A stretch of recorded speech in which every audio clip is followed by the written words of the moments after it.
remarqué que nous avons un excellent excellent, vous allez voir. C'est vous? Non. La société historique. Bon. Alors donc, l'enregistrement va durer autour d'une heure, alors, plus ou moins. Et puis, il y a quelques petits conseils techniques qu'on va préciser là. On a choisi cette salle-là. Il y a déjà, vous remarquez, un certain bruit de fond, là. Je pense qu'on n'échappera pas à ça. À moins que je ferme. C'est pas C'est ça, c'est les... La circulation dans l'édifice. C'est la ventilation. Ventilation dans l'édifice. On est obligé de vivre avec. On ne pourra pas l'arrêter. De toute façon, d'après moi, ça va l'arrêter. Oui, Ça c'est va être un excellent On fait le appareil. temps, Deuxièmement, on va éviter tout le monde, c'est pas facile ce que je vais vous demander, mais je ne vous demanderai pas d'éviter de respirer. Ça serait difficile, mais peut-être là, réduire au maximum les bruits, par exemple, le frottement des pieds ou le mouvement sur la table. C'est très sensible, naturellement. Alors, moins il y aura de bruit parasite, plus l'enregistrement va être de qualité. Par contre, on peut l'arrêter à certains moments. Si vous avez vous êtes en train d'étouffer, là, Non, mais ça, ça, on a un technicien professionnel on va ici. pas le couper sur le montage. Bon, voyez-vous, regardez dans son épreuve. C'est comme cette partie-là, on coupe au montage. Là, on va toucher. Deuxièmement, si vous voulez vous servir d'eau puis de jus, là, gênez-vous pas. On va le faire tout de suite, puis on va limiter nos mouvements comme ça. S'il y a quelqu'un qui ouvre la porte, ça va être la catastrophe, non? Non. Pas trop. Il va falloir que tu l'acceptes, Gisèle va venir. C'est bien dur. Parfait. Moi, Hubert, Hubert, je suggérais que la conseil la plus importante en passant, peut-être des gens qui ne me connaissent pas. Ah, Je m'appelle Stéphane Tessier, je suis oui, historien. j'allais faire les présentations, comme ça ne sera pas là. Je suis historien, je viens pour des formations historiques. Ben, j'enregistre aussi, le plus important, je trouve, c'est de parler distinctement. Et aussi, pas parler en même temps. Et voilà. Si on s'en tient à ça, je pense que ça devrait bien aller. On peut toujours demander, je ne sais pas si l'idée est bonne, si quelqu'un qui choisit de l'amener un petit peu, tu sais, pour le pouvoir. Ouais. Parce que moi, j'ai comme des questions sur certains sujets. Sûrement Hubert aussi va soulever certaines questions. Fait que c'est comme je dis, si vous avez quelque chose à dire, vous levez la main. Puis on va se rappeler. Nous, on peut considérer qu'il y a comme deux animateurs, parce que dans certains cas, Stéphane est mieux placé que moi pour donner la parole à un ou à l'autre, dépendamment des sujets qu'il veut traiter. Ouais, parce que moi, c'est pour faire une visite guidée éventuellement du quartier. J'ai déjà comme des questions précises qui m'intéressent plus que C'est d'autres. ça. Pour ce qui est du contenu, là, ça va être principalement Stéphane qui va choisir les thèmes, vous demander des avis, et puis je pourrais enchaîner, moi, avec d'autres choses, si l'heure nous le permet. Donc, ne pas parler en même temps, ça, c'est certain. De l'autre côté, il ne faut pas que ça soit artificiel. Alors, il peut arriver qu'il y ait des réactions qui soient tout à fait bienvenues. Si quelqu'un dit quelque chose de drôle, on n'est pas obligé de pleurer. D'un côté. Mais moi, ce que j'entends de pas parler en même temps, c'est que les banlieue, des fois, tu n'entends pas, il y a 4-5 parlent en même temps. Là, Oui, ça devient confus. Tu sais. Et voilà. C'est, Et surtout, ne pas se parler en petit groupe Non. pendant que l'appareil fonctionne. C'est peut-être pour ça que peut-être qu'il ne faut pas être offensé si on vous dit attendez un instant. on va attendre. C'est ça. Ouais. Alors, je donnerai la parole avec le joie, là, de temps en temps. Et de votre côté, vous levez la main si vous voulez intervenir. Alors, chacun pourra s'exprimer. Moi, de mon côté, il y a une dernière chose, j'aimerais dire avant de débuter. Des fois, vous pouvez penser qu'il y a des choses que vous avez à dire qui ne sont pas importantes. C'est pas vrai. Moi, j'ai lu beaucoup de choses, j'ai beaucoup d'informations historiques déjà sur Rivière-des-Prairies, mais des anecdotes de village, si vous en avez des drôles, vous pensez que ça n'a pas de valeur historique, ben peut-être que vous avez tort. Okay? Absolument. Retenez rien. Okay? Oui, bien, il faut signaler aux deux animateurs que M. Paré a oublié de mettre le positifs. Alors, il n'a pas trop compris ce que vous avez dit, mais peut-être de temps en temps, si vous voulez avoir son opinion, lui demander. Parfait. Excellent. Le contenu maintenant, donc, bon, je vais faire des présentations dans quelques minutes. Stéphane, donc, est à la fois un historien et un animateur et un conteur habitué à des groupes d'adultes ou de jeunes. Et donc, il a déjà un programme de questions. On va lui laisser ça, mais vous pouvez dépasser des questions. Si il vous parle d'un sujet, puis que ça vous fait penser à quelque chose d'approchant, puis qu'à sa place, allez-y, il n'y a pas de gêne. Il ne faut pas que ce soit comme à l'école, là, quand même. Et après ça, on peut faire un montage, on peut en retirer, en ajouter, regrouper des questions semblables. Bon, tout est possible avec ça. Alors, monsieur, est-ce que j'ai oublié des choses, Jean-Marc? Non, Alors, notre technicien professionnel va nous donner des... Je vais faire des présentations. Parce qu'il faut présenter les gens à table. C'est parti. Ça va être notre partie. C'est pour ça que... Bon, alors, dans une seconde, je pourrais commencer à présenter.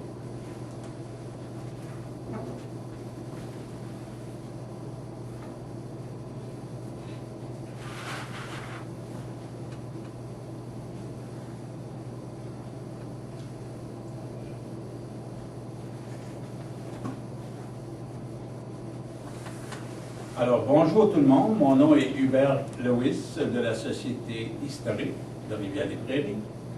Et j'ai ici à mes côtés des personnes qui se sont dévouées aujourd'hui, que je vais nommer.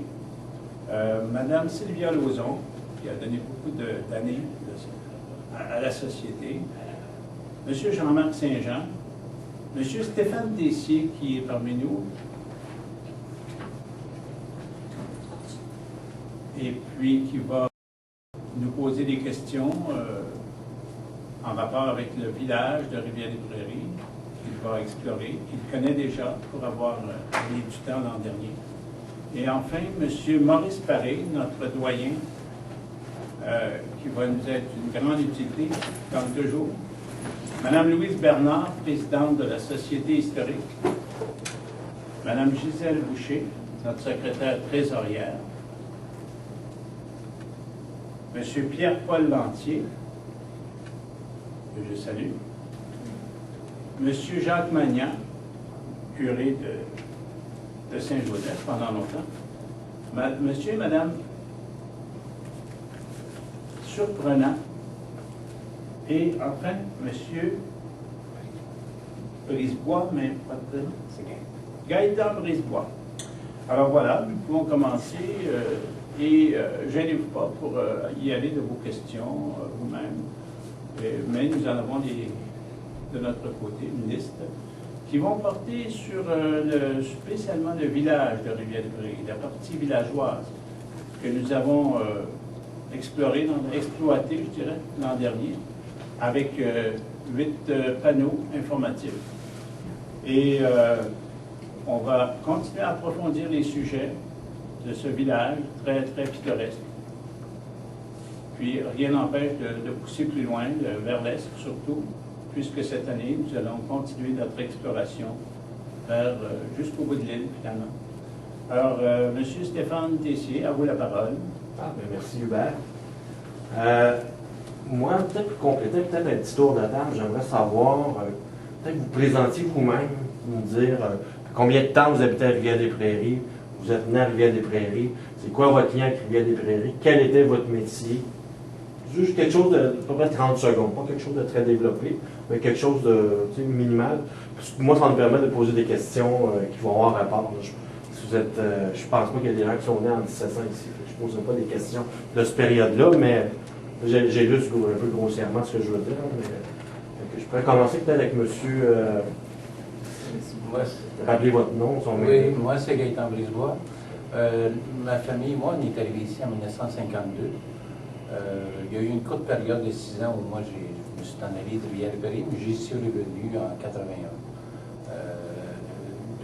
Ça fait plusieurs années qu'on est ici établi. Mes parents ils ont été longtemps aussi impliqués dans diverses activités à Rivière-des-Prairies. J'ai fait mes études ici. Quelle école? Pardon? À quelle école? Ah oui, à l'école secondaire de Rivière-des-Prairies, à l'école de Dominique Savio du temps. J'ai travaillé pendant longtemps, pendant plusieurs années à l'hôpital Rivière-des-Prairies, donc je demeurais dans le quartier et je travaillais dans le quartier aussi. Donc, merci. Mon nom est Victor Surprenant, je suis retraité de la ville de Montréal. J'ai connu l'annexion, parce que j'étais en ce temps-là, j'étais dans l'employé municipal. municipal. J'ai connu Rivière-des-Prairies dans les années 45 à peu près, parce que mes parents avaient acheté des terrains à Tissène de M. Duhaut-Paris. On a bâti un petit camp d'été, mais ma mère n'a jamais voulu venir habiter dedans, fait qu'elle avait vendu le camp. Puis dans les années 60, j'ai connu mon épouse Cécile, qui elle est native. Depuis ce temps-là, je connais très bien. Vous, avez-vous déjà travaillé à Rivière-des-Prairies? Non, Votre travail est à l'extérieur. Mon travail est à l'extérieur. Votre épouse? Moi, ben, je suis née ici. Maman est née ici. Moi, je fais partie de la famille Desjardins. Très bien. Fait que je pense que ça fait plus de 300 ans qu'on est Desjardins. Ah, mon Dieu. C'est les plus vieilles familles qu'il y a ici dans Rivière-des-Prairies. Et dans votre vie à tous les jours, travaillez-vous? Vous avez élevé une famille? J'ai élevé une famille. Ah, combien d'enfants? 4. Et eux, ils habitent à Rivière-des-Prairies toujours? Non. Et j'en ai seulement une maintenant à Rivière-des-Prairies. Même nous, on est partis. Vous êtes mariés dans le coin ici? Ah oui, ah oui. À l'église Saint-Joseph? À l'église Saint-Joseph, j'ai été baptisée à l'église Saint-Joseph. Maman était baptisée à l'église Saint-Joseph. Merci beaucoup. Mon nom, c'est l'abbé Jacques Magnan, ordonnier prêtre en 1959, par le cardinal Léger. À l'Assomption, 4 ans comme professeur au Collège de l'Assomption. Vicaire à Pointe-aux-Trembles en 63, durant 16 ans. Aussitôt après, même paroisse curé de Pointe-aux-Trembles, Saint-Enfant-Jésus. Et je suis arrivé ici en 1994 comme curé, en hiver, par un grand froid de 25 sous zéro, le 3 janvier 1994. Et j'ai été donc curé ici près de 9 ans. En 2002, j'ai fait un AVC. J'ai continué 6 mois après quand même dans ma paroisse de Pédémisaille. Cardinal m'avait répondu, je n'ai pas de remplaçant, essaie de te faire un de 3 mois. J'ai fait quasiment 6 mois. Et là, je suis parti le 3 octobre 2002, retraité à Cité-Rive, ici sur le boulevard Gouin, résident des personnes âgées, et je te monnier là-bas depuis ce temps-là. Merci. J'ai été curé 9 ans à la Rivière-des-Prairies ici. Oh, un petit complément par là. Une petite anecdote en passant, j'ai été 12 ans marié sous le règne de M. Jean-Pierre. C'est vrai. Sous le règne. C'est bien dit. Moi, je suis Pierre-Paul Landier. Je suis venu au monde ici. Ma mère est venue au monde ici. Ma grand-mère est venue au monde ici, puis mon arrière-grand-mère. Ah, non, ça vient à 3 générations. Pas oui, ça va loin. Puis, mécanicien industriel de profession. Mais dans les années 60, j'ai fait du loisir. OK. Oui. Dans le quartier? Dans le quartier, oui. J'ai même travaillé pour un centre que la ville avait ouvert à Dominique Savio, le soir. Ça ouvrait de 6h30 à 10h. Pour les jeunes. Puis votre travail... J'ai jamais travaillé pour dire. Ben, j'ai travaillé un peu ces fermes, tu sais, avant de commencer à aller travailler à 18 ans, tu sais, un peu ces fermes. Une ferme qu'il y avait dans le coin. Mais pour travailler réellement, là, j'ai toujours travaillé en dehors. Tu sais. C'est plus un endroit où vous avez habité. Ouais. C'est pas un lieu de travail, via des prêts. Non. Bonjour, mon nom est Gisèle Lumière, Boucher. On est arrivé dans les années... Mes parents ont acheté les terrains des années 45. On est arrivé ici hiver-été en 52 à cause des manques de loyers en ville. Fait que j'ai passé mon enfance, adolescence ici. À l'école, j'ai fait du bénévolat lors de l'ouverture de la Caisse populaire où on travaillait bénévolat avant d'être employé. Et après, je me suis mariée à Rivière-des-Prairies. Et j'ai quitté 7 ans et je suis revenue pour élever ma famille ici. J'ai toujours travaillé à part de la caisse à l'extérieur de Rivière-des-Prairies. À Montréal ou à Montréal?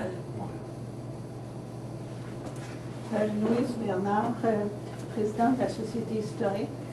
Mon lien avec Rivière-des-Prairies, ça a été par l'enseignement. Alors, j'ai enseigné de 1989 à 2001 à l'école secondaire Jean Groux, ici. Et ensuite, je me suis occupée de la fondation de l'école secondaire Jean Groux jusqu'à il y a 2 ans. Et là, M. Paré m'a convaincu d'essayer de le remplacer. Et c'est comme ça que je suis devenue présidente de cette société. Merci. Monsieur Paré? Vous présenter? C'est Maurice Paré. Je suis né à Rivière-de-Prairie en mai 1919. J'ai été à l'école à Rivière-de-Prairie. Quand j'ai fini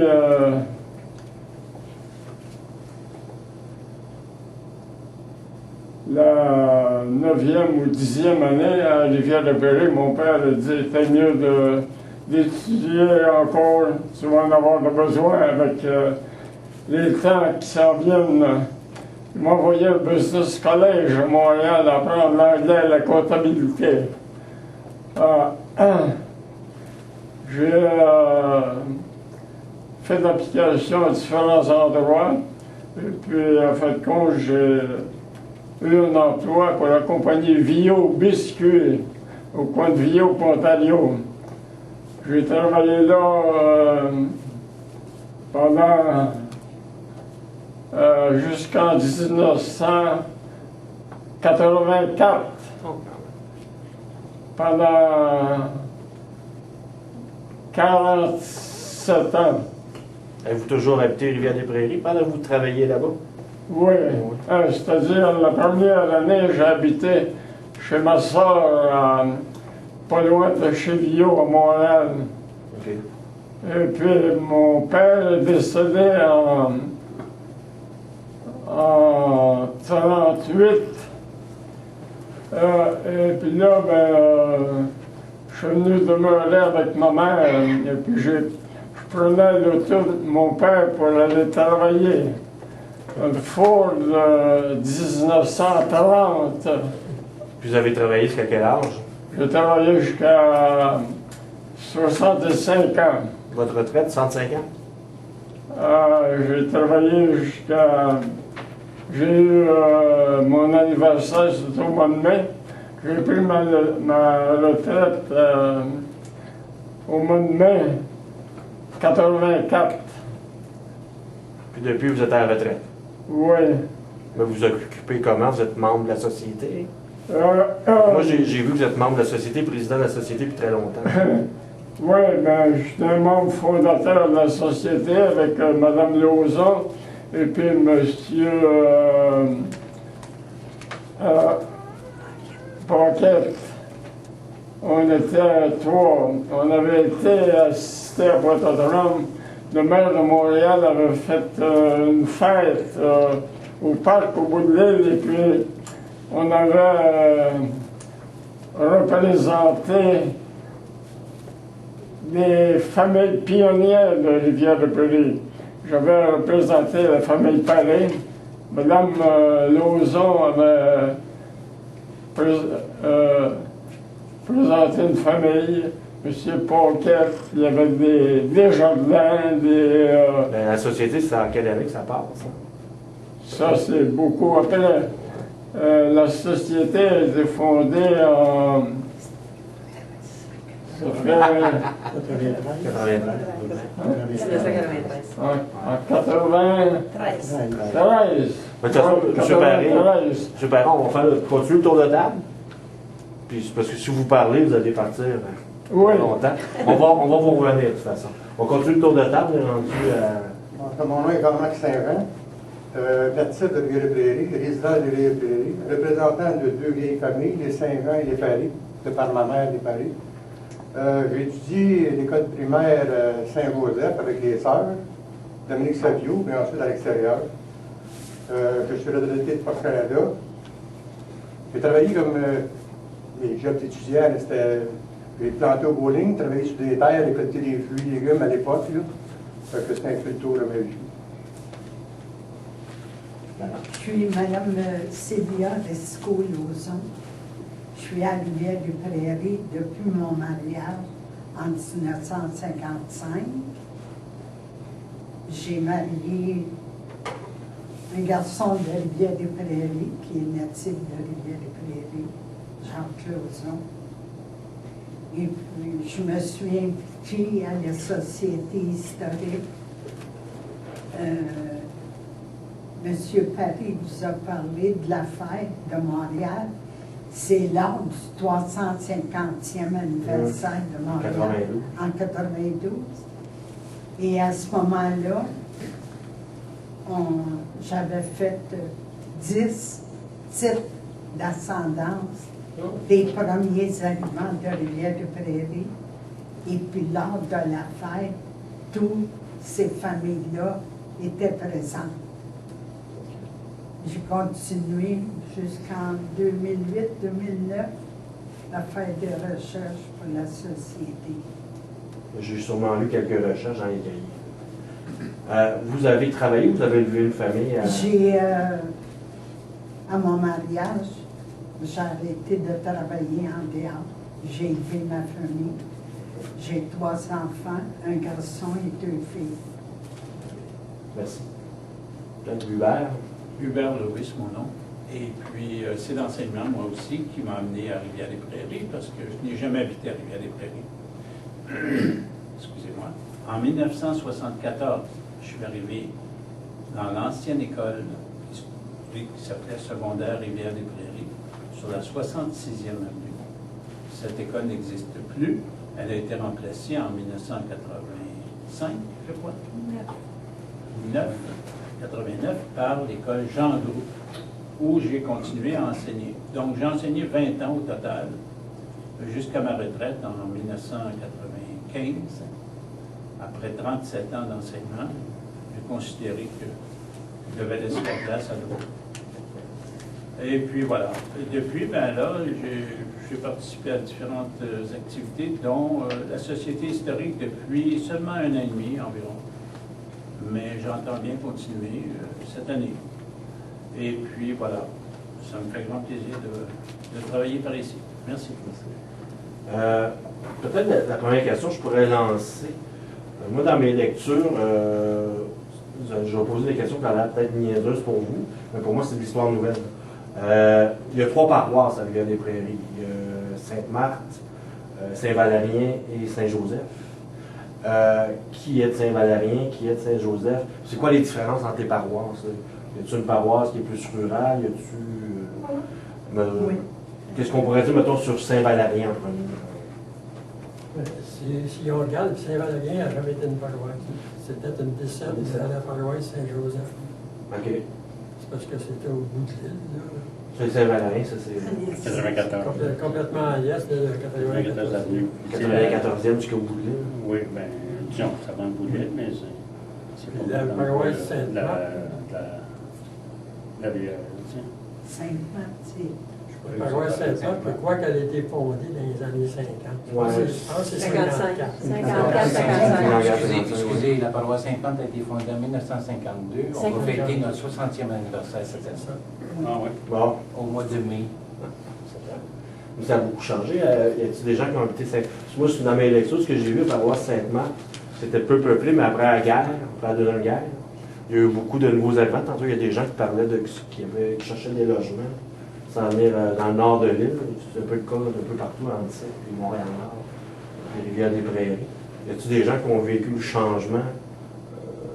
C'est peut-être pas juste dans la paroisse de Sainte-Marthe aussi, là, peut-être dans le quartier. Nous, quand on s'est mariés, on a demeuré à Montréal-Nord.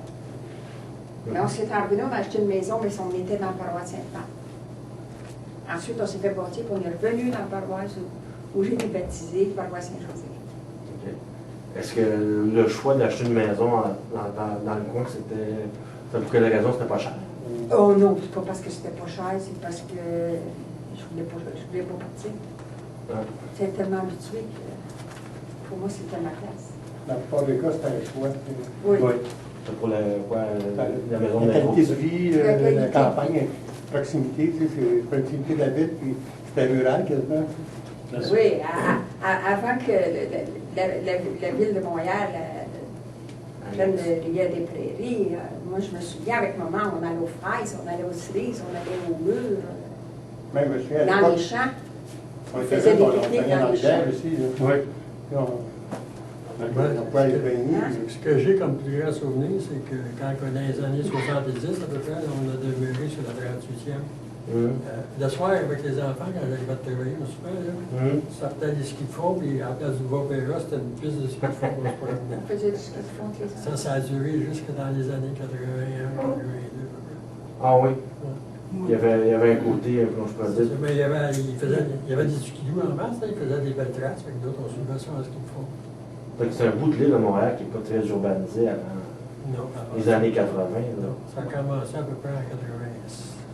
Quand les voitures passent, c'est pas... Même quand j'étais jeune, moi, il y avait 2 commissions scolaires. Oui.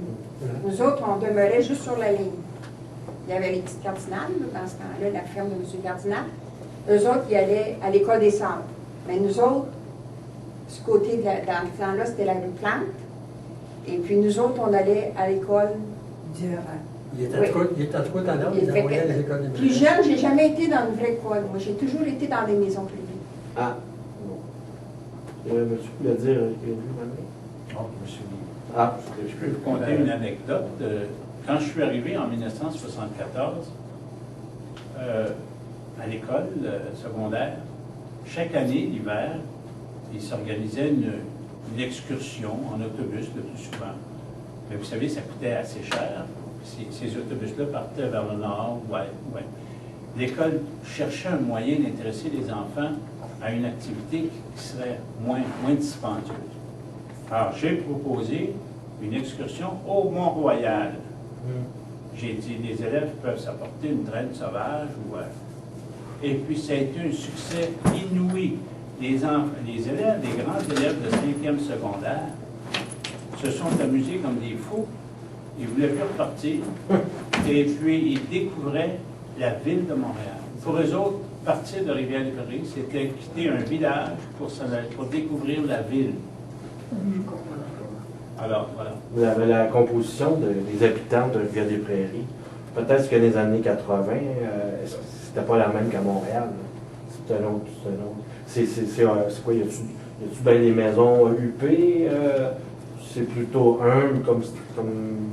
Tu regardes dans certains, quand tu regardes dans les prairies, c'est que, étant donné que ça a été développé selon les artères, tu as des endroits où c'est des anciens, comme on parle, le village, tu as comme la montée aujourd'hui qui est devant Rivière-des-Prairies. Mais lorsque tu t'éloignes un peu, où c'était les champs, nos terrains de jeu dans le temps, et où maintenant, tu vas avoir des maisons huppées qui sont là.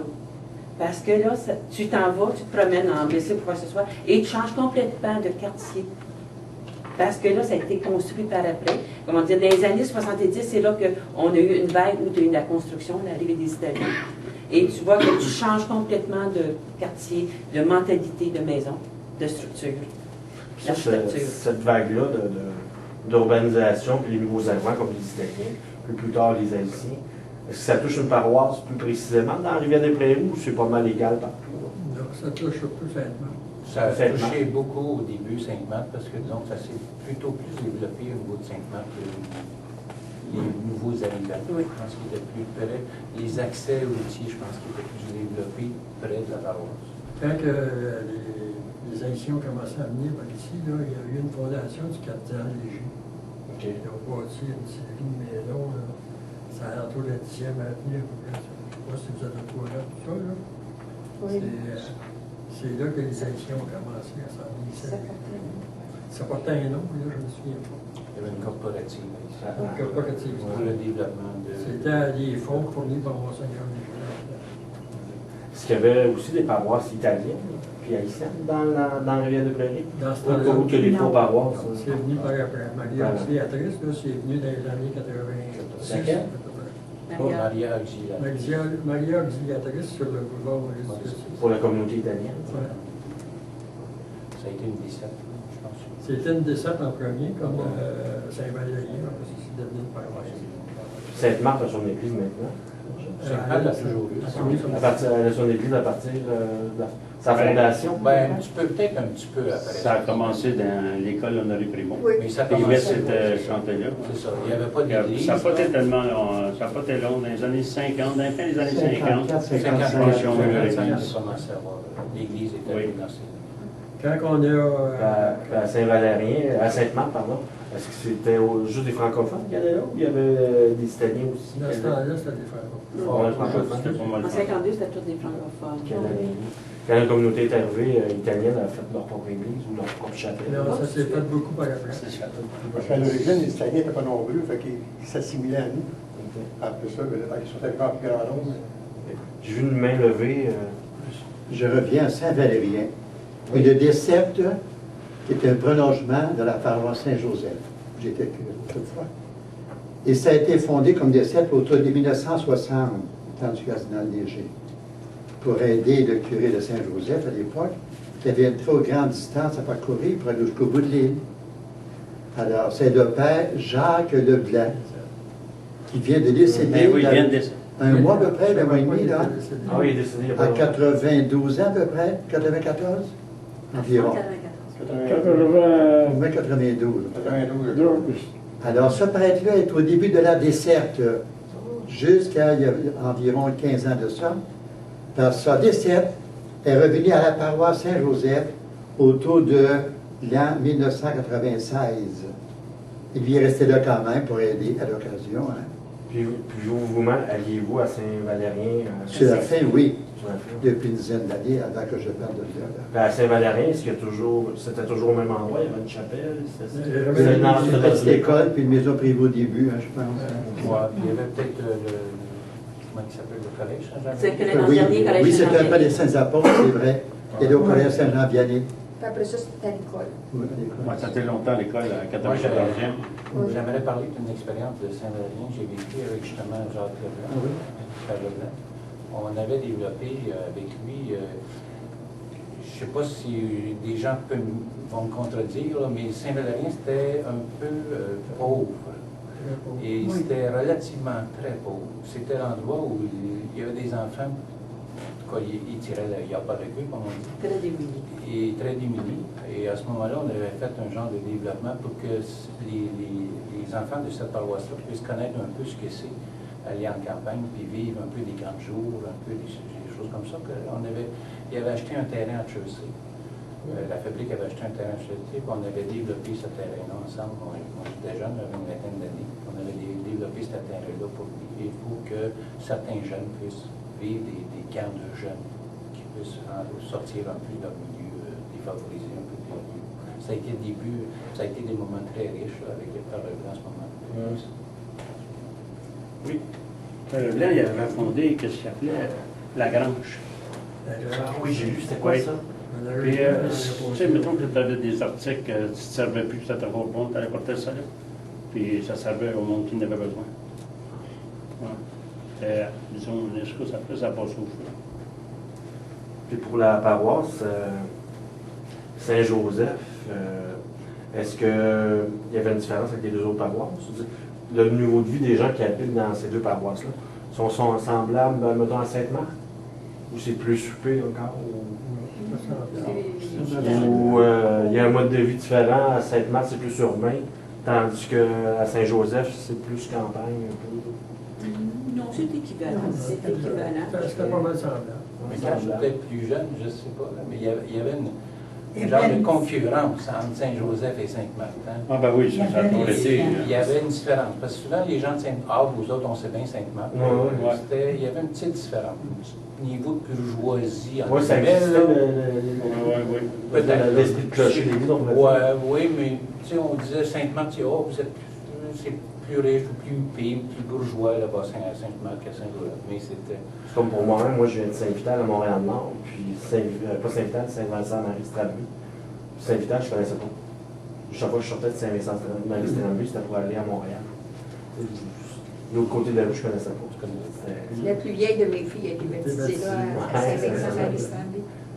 Est-ce que c'était semblable? Les gens de Saint-Joseph allaient-tu dans Saint-Thomas? Ou quand ils avaient à faire sortir, ils sortaient À mon époque, les jeunes, je parle des jeunes, là, c'était les jeunes de Saint-Joseph, ils se tenaient là, les jeunes de Sainte-Marthe, les jeunes aussi de Duboudry qu'on appelait, là, c'était ensemble, c'était séparé. Il y avait des interrelations, mais c'était des clans. C'était des clans. Est-ce que chacune des paroisses, mettons, la journée des commissions, on avait à faire sortir de la paroisse? Je parle de plusieurs années. Là. À l'époque, au village, puis il y avait le magasin général. Il y avait quelque chose de M. Bourdon, Nous autres, on avait aussi au village, on avait une épicerie, on avait un magasin général, on avait une ferronnerie qui était un magasin général aussi, on avait une biscuiterie, tu sais, on avait des choses. Là. On parlait Mais de si on voulait, Saint-Joseph. on parlait de Saint-Joseph.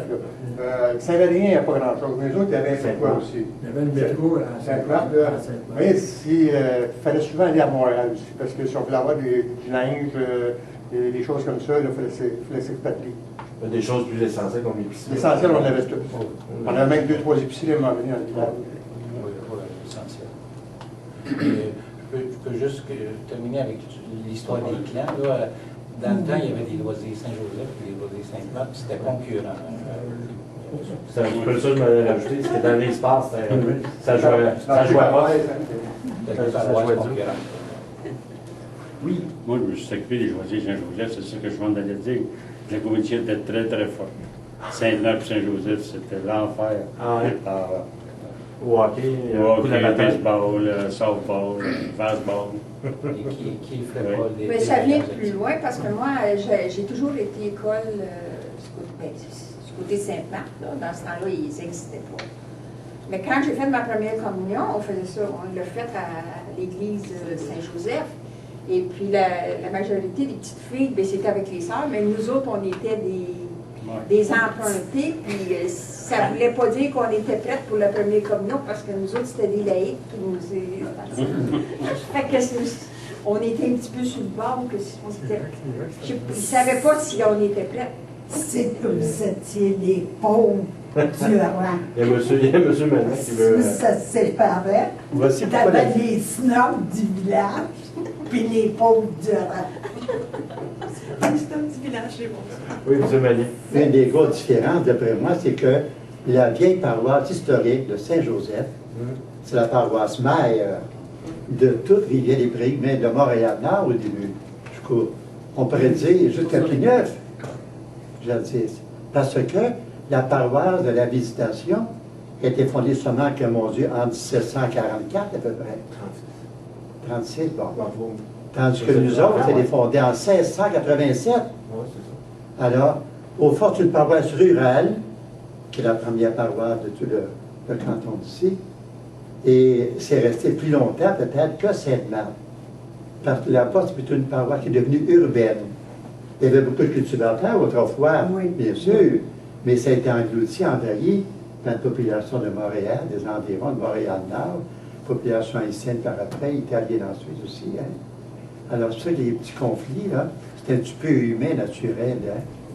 Des petites rivalités qu'on peut dire. Hein. Les premières terres, on pourrait dire agricoles qui sont disparues, c'est dans les nouveaux développements, comme Sainte-Marthe. Il y en a beaucoup disparu. À l'est du foyer, il y a beaucoup de terres qui ont disparu, puis ça n'a pas été des développements tout de suite. Là. Les terres se sont vendues, mais ça s'est bâti, ça s'est fait à la peur. Parce que dans les années 50, il y a des Juifs qui ont dû arriver à Rivière-des-Prairies, on a acheté toutes les terres. On a enlevé ses habitants, puis on a tout donné. Moi, je me rappelle, celui pas loin de chez nous, M. Nadal. On a sorti 100 000 en 1955.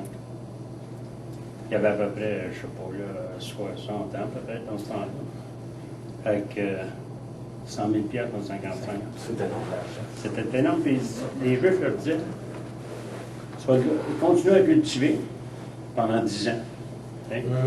Tu fais pareil comme ça serait encore à toi, tout le monde. Puis le monde larguait. Un autre vendait 150 000, un autre de ça. Ils ont tout acheté dans ces années-là. Puis les derniers qui étaient développés, c'est vrai de la terre que je te parle, à peu près dans les années 80. Mais, tu t'imagines, parce que les terres, c'était de la rivière, Henri Bourassa. C'est ça. Tu t'imagines la grandeur. Quand il a commencé à mettre ça subdiviser ça en terrain, faut s'imaginer comment ils ont fait de profit. Que le monde continue à cultiver, malgré que les terres étaient mortes. Fait qu'il était comme locataire. Oui, mais ça leur coûtait rien. Ça leur coûtait rien. Les autres continuaient à payer les taxes. Comme une terre, tu sais, c'était minime, les taxes. Une terre, ça fait. Pour finir des paroisses, on parlait de loisirs tantôt. On parlait des garçons surtout. On a parlé genre de hockey, baseball, balma, fastball. Est-ce qu'il y avait d'autres activités paroissiales, comme, je ne sais pas, du cinéma, des vues en plein air? Moi, je peux parler de cinéma. Il y a des gens qui organisaient de la lutte, des fois. Il y avait de la Cinéma, danse. on voulait aller au cinéma, c'était à Montréal-Nord. Oui, Il au y avait légal. le Légal de Rio. Légal. C'était les cinémas. Ou sinon, à l'école de Sainte-Marthe, l'école où on est à l'heure, il y avait des vues dans le sous-sol, le samedi matin, Vous alliez au cinéma Régal, vous vous rendiez là comment? en autobus. Autobus, Il y avait l'autobus à ce moment-là, il y avait l'Intercité qui nous débarquait à Montréal-Nord, parce que si on voulait aller à Montréal, il fallait transférer au Café du Nord, qu'on payait une autre fois. Mais les autres, ils nous débarquaient au Gouin et Pineuf. Là, le Régal était avant, le Rio, il fallait marcher, aller jusqu'au Rio. C'était quand même une petite distance. Café du Nord, ça c'est à Cage au Sport aujourd'hui. Oui, ça. oui, c'est ça. L'ancien Vita en face, le café. C'était terminé à ce moment-là. Et au niveau des activités plus jeunes, dans les années 20, 50, début 60, dans les écoles, on allait danser parce que les écoles, on prenait des salles. Il y avait des orchestres qui allaient là. Fait que le samedi soir, des fois, il y avait des spectacles où les jeunes allaient danser là. Après ça, tu avais le volley bleu. Oui. Et aussi, il y avait la salle paroissiale, pas paroissiale, municipale, où maintenant, c'est les pompiers qui sont là. En haut, c'était la salle de conseil et le samedi soir, tu avais la danse qui était là. Fait que les jeunes, on se réunissait tout là pour aller danser. Que les Il y pompiers. avait la salle aussi, Saint-André. Oui, à salle Saint-André. Saint-André, à l'église. Où tu allais danser du On allait là, spectacle, on jouait dans des jeux de société, Moi, j'ai pas danser. En ce moment, c'est une salle qu'on pouvait s'amuser. Mais tantôt, quand vous avez dit que les pompiers, sauf que les pompiers aujourd'hui, on se passe Bon, en ce moment, la Sur caserne Rivière des des Prairies. pompiers sur Rivière des Prairies, qui était Ah, c'est au l'hôtel départ de l'hôtel ville. de ville. Puis en haut, c'était une salle, c'était la salle du conseil, automatiquement. Puis les samedis, on allait danser là. C'était dans le temps, la ville n'appartenait pas à Montréal. C'était Le Rivière des quartier Prairies. n'appartenait pas à Montréal. C'était l'hôtel de ville, puis c'était le poste de pompier en même temps. Puis tout, c'était la bâtisse qu'ils ont bâti. Pas de pompiers, pas de police. Ouais. Si je peux rajouter pas au niveau des loisirs, tu dois t'en souvenir, Pierre-Paul, c'est qu'à l'époque, on s'organisait nos loisirs. Donc, il n'y avait pas de ligue de hockey. On s'organisait des équipes, on organisait une équipe ballon-ballet, on jouait contre une telle place. Donc, c'est organisé par les gens eux-mêmes. C'était pas chapeauté par l'organisation. Nous autres, ben, ça faisait plus loin parce qu'il y avait, à un moment donné, il y avait une patinoire près de l'église Saint-Joseph. Oui. Mais nous autres, ça faisait trop loin. Mais l'automne, on surveillait où nous se ramassait dans les champs. C'est ça. Et puis là, ça gelait. Fait que là, on allait tout ensemble avec chacun une pelle, puis on allait se péter un rond, puis on continuait. On s'organisait. Mais les fréquentations avec Cécile, ouais, on y compte. Il y a peut-être quelqu'un ici qui va s'en rappeler, là. Il y avait un petit restaurant, on mangeait des bonnes pétates frites sur le coin. Ça s'appelait Madeleine. Puis, moins de fois à peu près, là. Hein? C'est près de la 49. Oui. Plus à l'est de la Le 49e. samedi soir, c'était à la sortie, on allait manger une petite pétate frite. Ouais. C'est une de mes tantes. La Ça sœur de sert, ma mère. ça. Non, ça tombe. Puis moi, je servais les pétates frites, puis je voyais un monsieur avec madame, qui n'était pas marié, ils venaient manger leurs patates le samedi soir. Ah oui? Ah oui. Tu avais le chaperon, quoi? En arrière du comptoir, voilà. Ah, ça me fait 50 ans. Mais les pétates frites étaient bonnes. Oui. 50 ans. Mais vous avez tout fait probablement votre première communion aussi dans Saint-Joseph. Oui, à Saint-Joseph. Vous avez. Oui, juste au niveau des activités, vous parliez tantôt, là, il y avait aussi d'autres activités. Moi, je me souviens d'avoir plus. J'ai l'air de quelqu'un Sainte-Marthe, là. Et j'ai été élevé et j'ai vécu toute ma jeunesse, mon adolescence, ça, à Saint-Joseph. OK. Oui. Et je me suis marié avec une petite fille de Sainte-Marthe, fait que là, c'est pour ça que je suis plus impliqué à Saint-Joseph. À Saint-Joseph, moi, j'ai plus vécu aussi. Outre les activités là, de baseball, puis de hockey, puis tout ça, il y avait des activités qui se faisaient aussi, surtout à la salle de Dominique Savio. C'était notre salle où à peu près, qu'il y avait une scène, puis qu'il y avait un local où on pouvait se rencontrer. Je me souviens des samedis matins, il y en avait aussi des films le samedi matin, c'était salle-là. Il y avait des loisirs les soirs de semaine, puis tout ça. C'est moi qui étais moniteur. Oui, puis vous étiez moniteur là. Ouais. Et je me souviens aussi qu'il y avait un club, on appelait ça le club social. Oui. C'était pour les jeunes. C'était pour les jeunes, parce que, en fin de compte, dans l'ULV, il n'y a pas grand-chose, il n'y a pas de maison de jeunes, puis il n'y avait pas grand-chose pour les jeunes, à part les activités sportives, là, il n'y avait pas grand-chose d'autre. Et c'était pour, enfin, ça a été sur l'initiative, je pense, d'un prêtre oui, de Saint-Joseph, Jean-Pierre Laramie. Oui, c'est lui qui a parti ça. Tu sais, moi, il a passé chez nous dans le temps de la visite paroissiale. Puis il a parlé avec ma mère, puis il dit, ah, ben, un fils qui a 18 ans, ah, oui, oui. J'ai entendu parler qu'il avait organisé, il s'est monté une équipe de hockey, comme Jean-Marc, tu viens de dire. On a formé une équipe de hockey, parce qu'il n'y avait rien.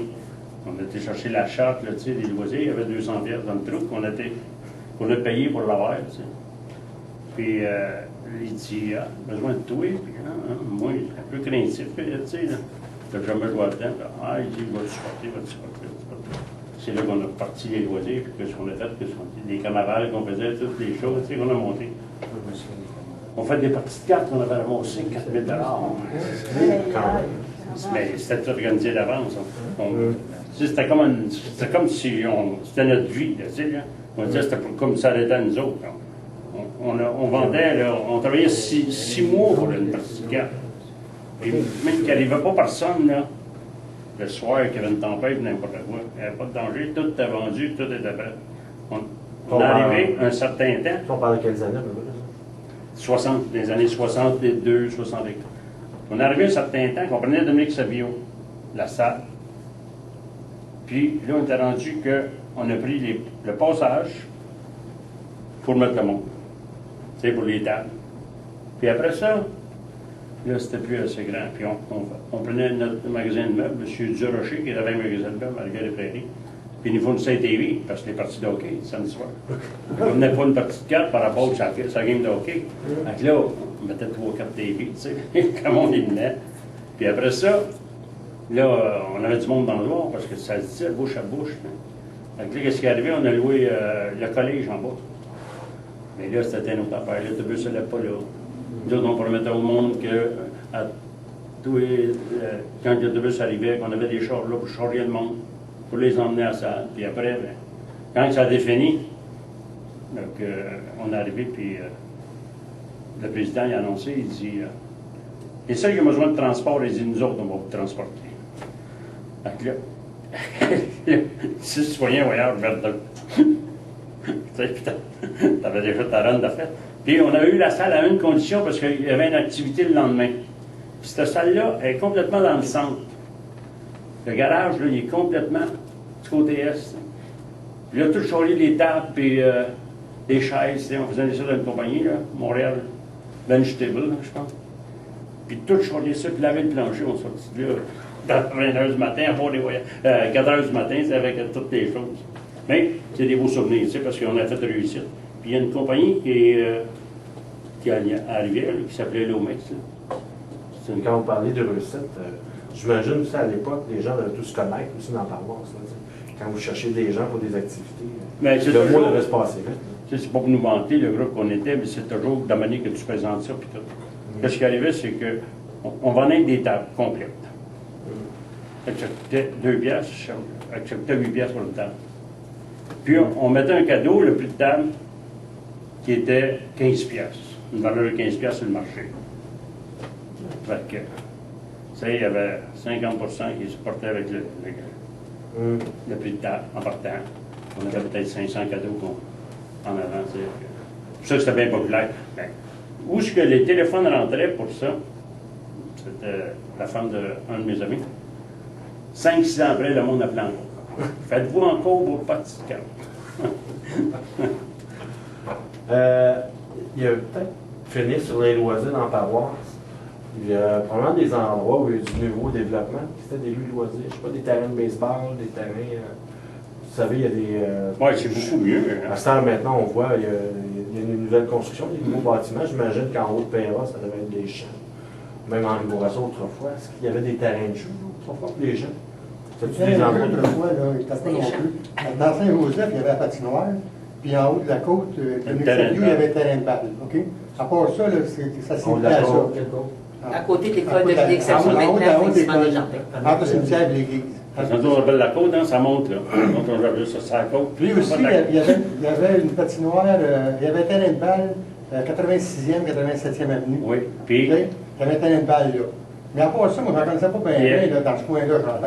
101e. 101e. Il y avait le parc Sainte-Marthe. Il y avait le parc Sainte-Marthe. Oui. C'est les parcs qui ont disparu. Non, toujours là. Il faut dire une chose, c'est que les parcs n'ont pas disparu, mais les patinoires se sont beaucoup détérioré. Hein. Ouais. Il s'en occupe plus. Il n'y a plus les patinoires. Avant ça, il y avait des patinoires avec des rampes. Maintenant, plus de bandes, seulement qu'un rempart de neige. Puis, il n'y a personne qui va en haut. À Saint-Joseph, il n'y en a plus. Ah non, mais oui, il y en a une, mais il y a un petit rempart. Puis cette année, il n'a quasiment pas été vu parce que la température se prêtait pas. C'est toujours question de Mais oui, il y a la Ouais. piscine, oui, il y a la piscine, il y a encore une patinoire avec les bandes. Alexis Carrel, oui. Alexis Carrel. Oui, Alexis oui, Carrel, oui. il y a encore C'est une quand patinoire. Oui, eux autres, ils ont le gros terrain de baseball. Ouais, c'est un gros terrain. Maintenant, c'est nous autres qui avons ça. Mais la rivière des Prairies, est-ce qu'on s'en servait comme loisir, j'imagine? Ça devait se baigner jusqu'à une certaine À époque. l'époque de M. Paris, Vous, vous n'avez pas connu la baignade. moi, j'ai connu la baignade. Moi, je me suis baigné dans la rivière. Oui. Et M. Paris a patiné sur la pédale. Ça a patiné sur la rivière des Prairies? Ah oui, M. Oui. Paris, là. C'est la seule place où on n'avait pas à arroser beaucoup. On faisait un trou, on sortait de l'eau puis on arrosait. C'était pas. Il n'y avait pas grand terreau. Et puis, souvent, à l'entour des fêtes, l'eau montait sur la glace. Ça faisait une patinoire, j'ai déjà patiné jusqu'au bout de l'île, moi. Non. Puis on allait de l'autre côté de la rivière jusqu'à la Chenet. Je me rappelle, une fois, on avait été patiner dans le bout de la Chenet. Puis on avait rentré à l'église de la Chenet pour se réchauffer. Le curé était venu nous envoyer. Ben, dans ce temps-là, moi, dans mon jeune temps, il n'y avait pas grand-chose pour se divertir. Ça. Seulement la rivière l'été, et puis la rivière l'hiver sur la glace. Hein. Est-ce qu'il y avait des plages à la rivière des Prairies? Oui, ben ça, c'était autour des îles Rochon. Monsieur Rochon, lui, il y avait un restaurant, et puis il y avait, son île était un peu plus loin. Il l'appelait l'île aux fesses, celle-là. Parce que il y en a qui se baignaient nus là-dedans. Là. Et puis monsieur Rochon, il y avait son restaurant sur Gouin, et puis il vendait sans trop faire de publicité, il vendait de la boisson. Hein. Ça fait que... Est-ce que les plages étaient fréquentées par des gens de Rivière-des-Prairies ou beaucoup plus de des gens de l'extérieur? Il y avait surtout les fins de semaine des gens de la ville qui venaient visiter leurs parents à Rivière-des-Prairies. Et puis au bout de l'île, il y avait une belle plage. Dans la jeunesse avait un restaurant là-bas. Et puis il y avait au village là, le volet bleu, là, je ne sais pas si Disons, à 50. ça se baignait pas beaucoup. Ça se baignait un peu au village, là. Il y avait un radeau flottant, puis on plongeait. Puis, c'était une plage municipale ou privée? Non, c'était... Privé? Oui, c'est tout est privé. Au village, c'était même pas une plage organisée. Non, C'était improvisé. Tu sais. Moi, je me souviens à l'époque, mon père arrivait de travailler, puis on laissait la rivière au bout de la soirée. Il n'y avait même pas de on laissait la rivière. Tu sais, je n'étais pas sûr à faire ça. Quand j'étais petite, maman, il y avait un quai, nous autres. On avait un droit de passage. Puis maman nous emmenait. Elle nous couchait sur le dos, sur le quai. Elle nous lavait les cheveux parce qu'elle disait que nos cheveux étaient plus beaux parce que c'était de l'eau douce. C'est vrai aussi. C'était de l'eau de la rivière. Monsieur Louis?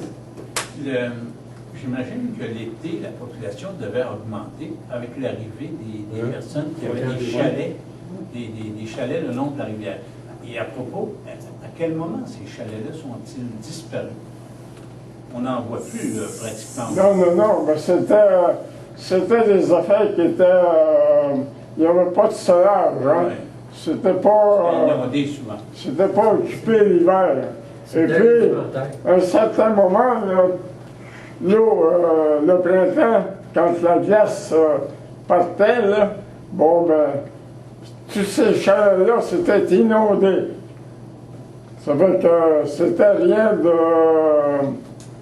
C'était quelque chose comme un peu temporaire, hein? Oui. Il n'y avait pas de fondation. Parce que tous les printemps, je me rappelle au village, là, la maison à côté de Beauchamp, à Villa Paris, là, il y avait à peu près, c'était un peu plus bas, là, il y avait à peu près 2 pieds d'eau dans la maison, là. Il avait sorti les affaires avec une chaloupe. Parce que quand la laisse partait, là, le printemps, il y avait des embarques qui faisaient, puis l'eau montait. Hey, sur le boulevard Gouin, là, ça passait pas. Tout bloqué. Et puis la glace, des fois, il y avait 5, 6, 7, 8 pieds de glace qui s'accumulaient sur le coin. Je me rappelle, mon père engageait une équipe d'hommes pour ouvrir le boulevard Gouin. Vous aviez... Oui, moi, mon grand-père, j'étais proche de mon grand-père, j'étais toujours avec mon grand-père. Mon grand-père avait une bonne mémoire. Il avait 80, mais il avait une très bonne mémoire. Que moi, je posais beaucoup de questions. Beaucoup. Puis avant qu'il fasse le pouvoir électrique, là, au bord du Pont-Neuf. OK, la centrale. La centrale électrique qui était là. Ça inondait à tout le printemps. Oui. Mon grand-père, sa maison était à 400 pieds à peu près du chemin. Hein? Puis il me contait qu'il accrochait la chaloupe après le poteau de galerie. C'est le printemps. Puis le monde allait chercher. Tous les langars passaient, tout s'en allait au bout de l'île. Les cordes de bois, puis tout au complet. Et ça, c'est avant qu'ils bâtissent. Ils ont bâti le pouvoir exactement pour ça, pour avoir un contrôle. Mais en 51, il avait perdu le contrôle. Il y a eu une grosse inondation en 51. Oui, j'ai vu ça, il a fallu qu'ils fassent venir des dynamitaires. Puis... Chez nous, moi, je restais au coin de 52, puis quoi. Puis il y avait un des trucks qui passaient sur le bord. Les chars ne pouvaient pas passer, il y avait trop d'eau. Mais c'est parce qu'il avait ouvert une trappe, là, une porte qu'on appelle, là, tu sais. Parce que l'autre bord, du côté de Pont-Vieux, puis tout, tu sais, où ça inonde à tous les ans depuis 100 ans, peut-être, tu sais. Il fallait qu'ils roulent. Quand ils ont rouvert, moi, j'avais pas d'école. On m'avait dit, ah, tu vas pas d'école, tu sais. Puis là, qu'est-ce qui est arrivé, c'est que j'ai vu monter l'eau, parce qu'il y avait un embarque, de fait, tu sais, en bas, là, vis-à-vis de l'église, à peu près. Puis l'eau, là, ça a monté quand ils ont rouvert, là. Comme ça. Même à l'époque, là, en face Tibère, la pyramide Tibère, mon cousin restait là, puis il avait dynamité parce que les murs étaient fissurés. Oui, les vitres.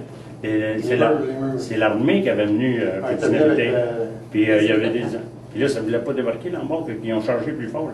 Il y a beaucoup de vitres, même chez Tibère, il y a des vitres qui avaient cassé, tu sais, la charge. C'est dans les années 60. C'est ça. Oui.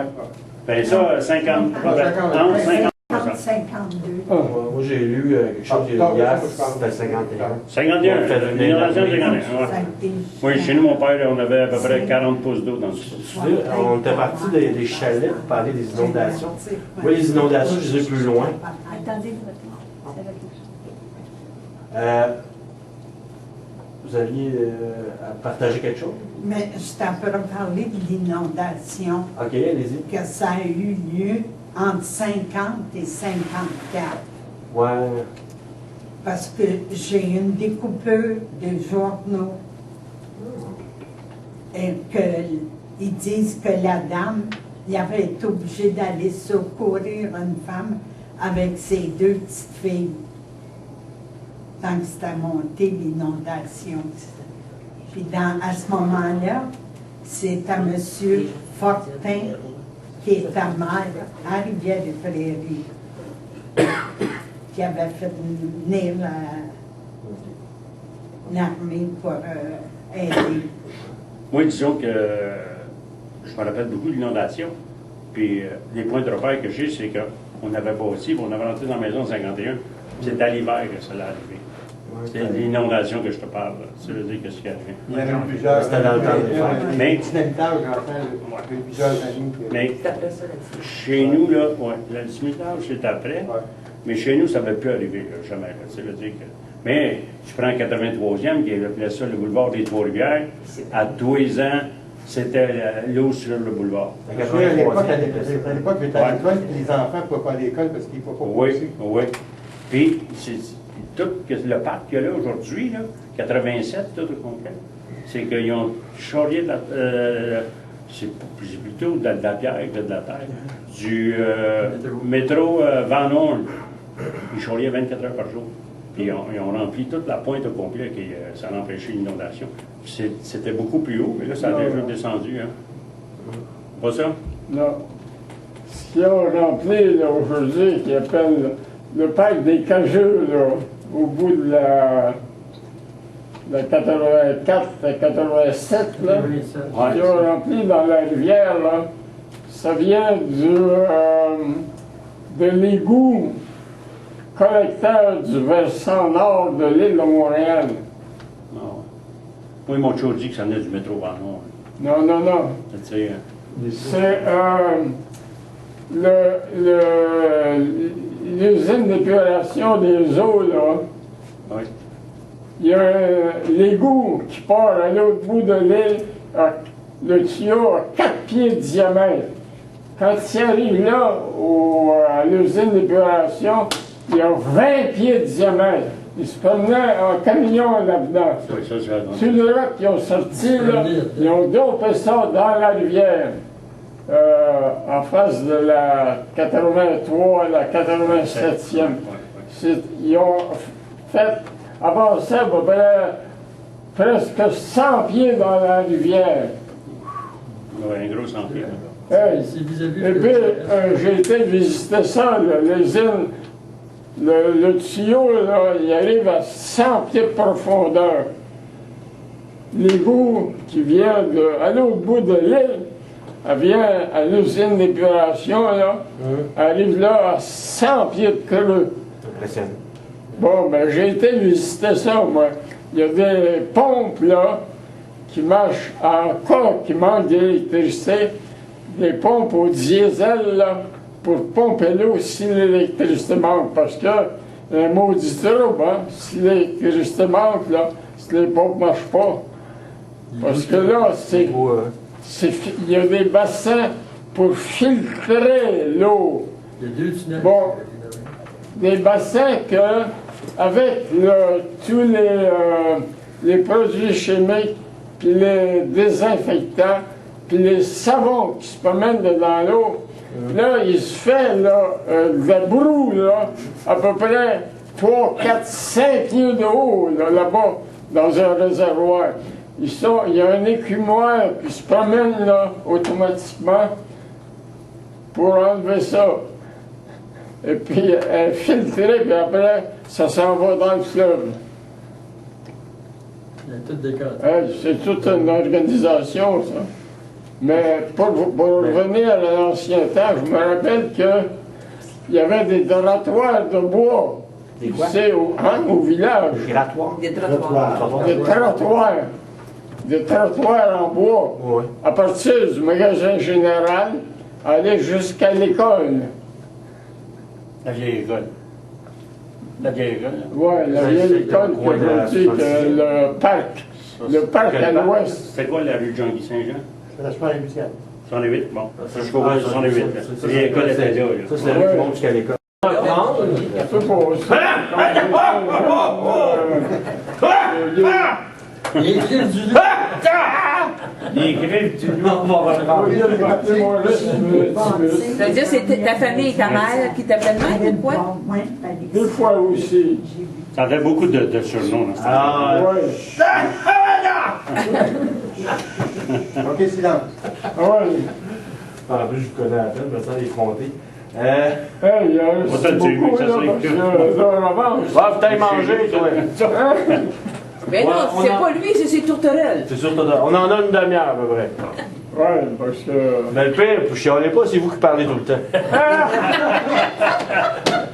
Ben ouais, mais moi,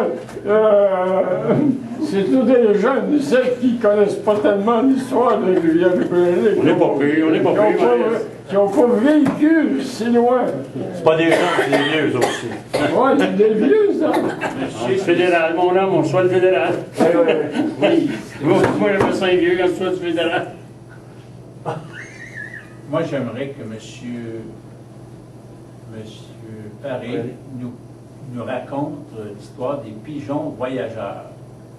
Les pigeons voyageurs de votre père ou de votre... Oui, mon père faisait partie du club de pigeons voyageurs de Montréal. Il était elle-même, il avait fait venir un couple de pigeons de Belgique. Hey, mais il m'avait dit, hey, pas-en pas à ta mère. Ça avait coûté pas mal cher, ça.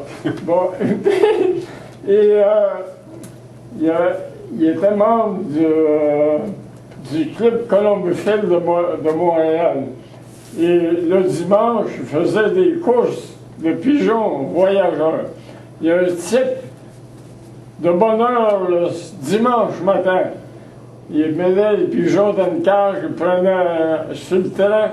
En premier, il allait les lâcher à Ottawa. Non, un peu moins loin qu'Ottawa. Ouais. Après, plus loin, jusqu'à Toronto. Hey. Et puis, il y avait des cadrans qui leur fournissaient. Et puis, quand le pigeon arrivait à son endroit, bon, ben là, mon père était assis dehors, là, qui attendait son pigeon pour qu'il arrive. Et puis, il y avait une espèce de patente qui rentrait, parce que chaque pigeon était bagué, hein, puis numéroté. Il rentrait la patte, puis ça enregistrait l'heure qui était arrivée. Et puis, il calculait les distances du club à aller à chaque résidence que les gars envoyaient le pigeon voler. Ça, c'est le dimanche, mon père s'assoyait là dans la cour, à peu près, il savait à peu près combien de temps que ça prendrait pour revenir. Hey, quand il est mort, on a fait un encan. Et puis, on avait vendu des pigeons, mais il y en avait qui les avaient lâchés, puis qui étaient revenus chez nous, hein, à leur lieu de naissance. T'es habitué? Oui. C'est ça, les pigeons voyageurs, hein? Une belle histoire. Comment ça se fait que vous savez ça, vous? C'est vous-même qui m'avez... Oui, je m'en rappelle pas. J'ai encore des bagues à la maison. Rappelé Maurice Les bagues que mon père s'était fait, c'était marqué P. Paris sur la bague. La petite bague qu'on rentrait dans la patte du pigeon quand il était jeune, hein? Pour l'identifier. Et puis, ouais. C'est ça l'affaire des pigeons voyageurs. C'était amusant. Dans la paroisse, dans le village, il y avait des fêtes aussi, comme la fête Dieu. Vous avez tous connu ça, la fête Dieu? Oui. Oui. Il y avait la procession de la fête Dieu. Si vous auriez affaire à parler des petits jeunes, à expliquer c'est quoi, puisque la fête Dieu aujourd'hui, ce n'est plus pratiqué. C'était quoi, puis c'était quand? Moi, j'étais manche. Bon, et puis là, il y en a qui coupaient, il y avait dans le bois coupé des branches qui plantaient le long du trajet que la procession passait. Il faisait des reposoirs à différents endroits. Il y avait une marche qui se faisait sur le boulevard Gouin à une résidence. Et puis là, il exposait Le stançoir. stançoir. Il partait de où, de l'église? Il partait de l'église, et puis après, il faisait ce trajet qui prenait à peu près, il n'allait pas trop loin, hein. Puis le monde chantait des cantiques en allant, une marche qui durait à peu près une dizaine de minutes. C'est tout le monde faisait ça dans le village? Oui. Monsieur Paré, il allait quand même assez loin, parce que moi, quand j'ai fait l'âge, là, c'était chez M. Tessier, au coin de la 42e. Ouais. Ici, là. Bon, ben, ça prend à peu près à pied. C'était une année spéciale, celle-là. Combien? C'est à peu près 10-15 minutes à pied pour aller chez M. Tessier. Chez M. Tessier. Oui. Ça, c'était une année spéciale, hein? C'est l'année de la Sainte Vierge, là, je me rappelle pas. Les Mariales. Je te dire exactement. Puis il y a eu des grottes, il s'est fait des genres de grottes, comme il y avait été à 41e, parce que Mme Dufour avait une grosse grotte, là, parce que son garçon était mort. Puis chez nous, on avait monté un montage en avant avec une toile, tu sais, puis on avait vu embarquer une fille de la rue, qu'on a mis comme Sainte Vierge, qui était là, puis avec des fleurs, puis Ça, là, ça... La Sainte Vierge qui avait apparu aux 3 petits-enfants. Vous pourriez peut-être dire la date que ça se passait pour le... Ouais, c'était à quel moment de l'année ça se passait? C'était dans le mois de mai. C'est en 54, Marie Marielle. C'est ça, dans les mariages. C'est le 8 mai, je pensais. Le fait Bon, que c'était quand ouais, même. oui, parce que c'est ça, moi, avec Moi, l'autre que je me j'avais. souviens pas des dates. Mais là, il y avait des. À tous les semaines, il y avait des. C'est le premier week-end de mai? Non, mais cette année-là, ça a été une semaine, on partait vers là, telle place, telle place, telle place. J'ai fait de long, parce que chez nous, moi, j'étais à 1 000 d'église. L'année mariage. Mais il y avait des destinations différentes à chaque fois. Oui. C'était une maison qui était choisie de. Oui. Puis c'était choisi en fonction de. La Sainte-Vierge, je sais Ouais, mais c'est qu'on choisissait telle maison pour quelle raison. Ah, ben. Des fois, Là, tu il fais décidait de le faire. un notable de la place. Pourvu qu'il y avait un beau balcon, puis des belles galeries, puis l'hôtel, et faire des expositions. La maison de Patrimoine de Paris, il y a eu une fois, je me suis montré que c'était fait là. Une année que ça s'était fait là. L'année de notre première communion, on y allait à la première communion. Puis au plus loin, vous vous souvenez que ça s'est pas. Il y a eu des fêtes dures à Rivière-des-Prairies jusqu'à. Oh, là, je pourrais pas dire. Les années 60, les années Ah, ben, 70. nous autres, la société historique, on avait organisé une il n'y a pas tellement longtemps. Ça fait à peu près 6 ans, à peu près, Oui, environ. 5-6 ans. Oui. On avait pris Pas de Gouin. carême, ça? Hein? C'était pas la finition du carême, ça? Dans la semaine 5?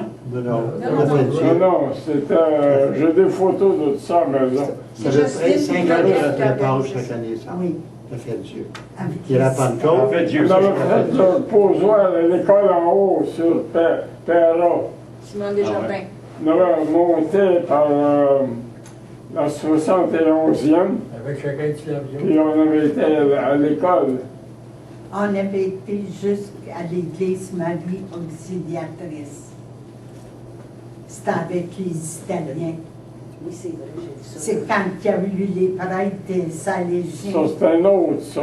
Ça, c'est un autre. Ben là, La fête Dieu, ils ont fait ça à l'école Simon Desjardins. C'est ça, oui. J'étais présent, oui. Oui, c'est Ah, ça, mais l'école non, Simon non. Desjardins. Bon, quand les Salésiens étaient là. vous êtes photo, vous êtes sur la photo que j'ai. Oui, j'assistais le nouveau curé qui me remplaçait à l'époque, le jeune prêtre italien, là.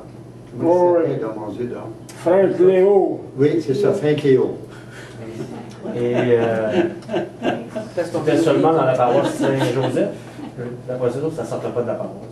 Chaque paroisse. On n'a pas fait un grand trajet, on a pris le Bourgoin, on a monté la 70, puis on s'est rendu jusqu'à l'école en haut. Il y avait une couple de croix de chemin encore à l'époque. Est-ce qu'il y en a encore dans Rivière-des-Prairies, les croix de chemin? je pense? Non, ça a disparu. Ben, madame, elle en parlait une fois. Donc, on était à Alexis Carrel. Il n'y a pas de croix de chemin. Puis la rue Alexis Carrel. Ça, on Puis allait Gouin, dire le c'est là qu'il chapelet était dans le mois de là-bas. mai, nous autres. Vous On laissez, s'envoyait il y en dire le avait une chapelet. là-bas, Ah ouais? Ah, Il y en ouais. avait Ouais. une sur la tête de gauche. On allait chercher Mme Charbonneau, puis Yvonne Charbonneau, puis on chantait. On allait chercher, c'est quelle avenue? 27, 28, 26e, 27e? 27e, je pense. Oui, 27e, on allait chercher Mme Charbonneau. Et toujours, vous alliez finir.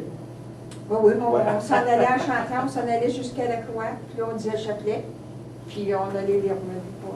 La croix est au coin d'Alexis. Alexis Carrel, oui. Oui, Elle est à sa terre. Toujours dans le- Et du blessé. oui. Toujours dans le même sens de gens de d'autres générations, d'événements qu'ils ne connaissent pas. Si je leur dis Tambola, à des jeunes, plus jeunes encore que moi, Il y a eu. ils ne savent pas Il y c'est a quoi. beaucoup les tambours là ici. C'est quoi le Il y a eu. Tambola?